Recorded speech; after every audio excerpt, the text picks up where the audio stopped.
Hey, what's up, everybody? Welcome back to the channel. Now, if you're new here, welcome. Today, we're going to be doing X-Men Episode 4. We're going to be covering issues 60 to 66, written by Roy Thomas, artwork by Neil Adams.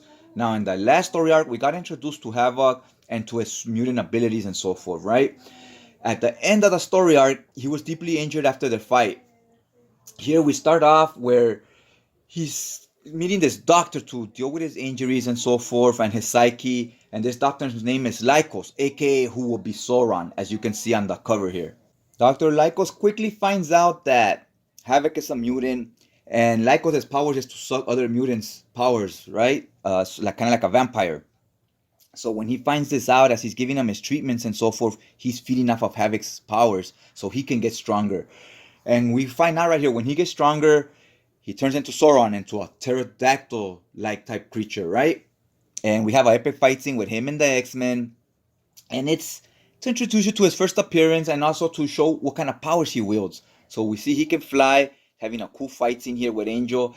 And we also see he kind of has like a hypnosis type thing where he makes people see illusions. Like they're not seeing the same thing me and you are seeing, right? It's almost like they're on drugs or something. And I like the way the art showcases it right here, where Jean Grey sees Cyclops and everybody, and they look all funky and weird, right? Now Sauron escapes, and we jump back to this, like his origin story, how he became Sauron, how he find out about his mutant abilities and so forth. Then we get back to him in the current time. He has a girlfriend named Tanya. Her father disapproves of her relationship with Dr. Lycos. So you see them here arguing. And he goes back home and he wants to murder Tanya's father so that they can marry and be together, right? So he turns back into Sauron at night, breaks into their house and plans to murder the father, but she's right there and she recognizes his voice. That, oh, it's you, Lycos, you're a mutant. And now he's like, holy crap, now I can't kill her father because she'll never marry me. Of course not, what daughter would, right? So anyways, when he finds this out, the X-Men already knew that Lycos was the one that was taking powers from Havoc and that he was Sauron. So they've been tracking him down. So they jump in, save the father. They get in this fight scene right here and he flies away again. He's a sneaky bastard, this guy. Now after the X-Men go chasing down Sauron, he leads them to the Savage Land. Now here in the Savage Land, we get introduced to two new characters. One called the Creator, and one that's an ally called Ka-Zar. Now it turns out they have met Ka-Zar before. They have been to this place, the Savage Land, but the Creator was not there before. So this guy, the Creator, is manipulating other mutants in the Savage Land against Ka-Zar. He's saying Ka-Zar is a bad guy, right? Because he's against him. And he manipulates Angel into thinking, look, I'm on your guys' side. Ka-Zar is the bad guy. So Angel's like, I'll talk to the X-Men about this. The X-Men are rolling with Ka-Zar. They believe Ka-Zar over the Creator. To find out, the Creator is Magneto, because we see his helmet right there in the background, and we're like, holy shit, this is Magnus. So that was a great reveal, very cool. I was digging what they did right here. And it turns out he's creating these mutants through technology, right? He's kind of making them himself and creating an army to take over the Savage Land where he could reign as like their king. Magneto brings out one of his top mutants. She's a siren. Her name is Lorelli. So when she makes this noise, everybody kind of freezes, right? Their muscles tense up and so forth, and they can't move. Now it turns out this works on other X-Men, but it does not work on Jean Grey because she's a woman. So Magneto says, foolish Marvel girl, you think I didn't know this wouldn't work on you because you're just a woman? What are you gonna do, right? And come to his surprise, she's very capable, and she's actually the most powerful of the X-Men. Her powers are the strongest ones, right?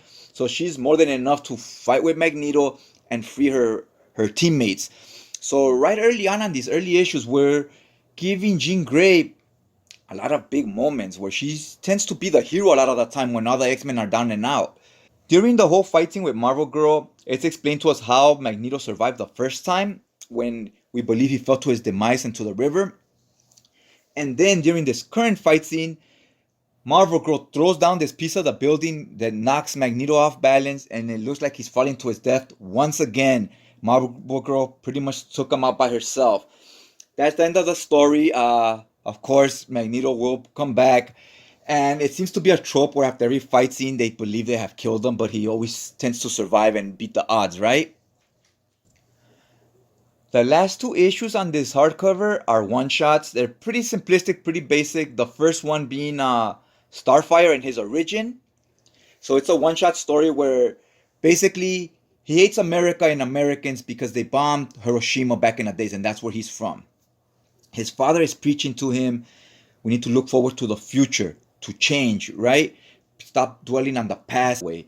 And his uncle's telling him, no, we hate America, we should have revenge against them. Now he starts listening more to his uncle than to his father, and his father starts working with congressmen in America and so forth, right? He wants to get along. He decides to attack America. In doing so, he accidentally kills his father.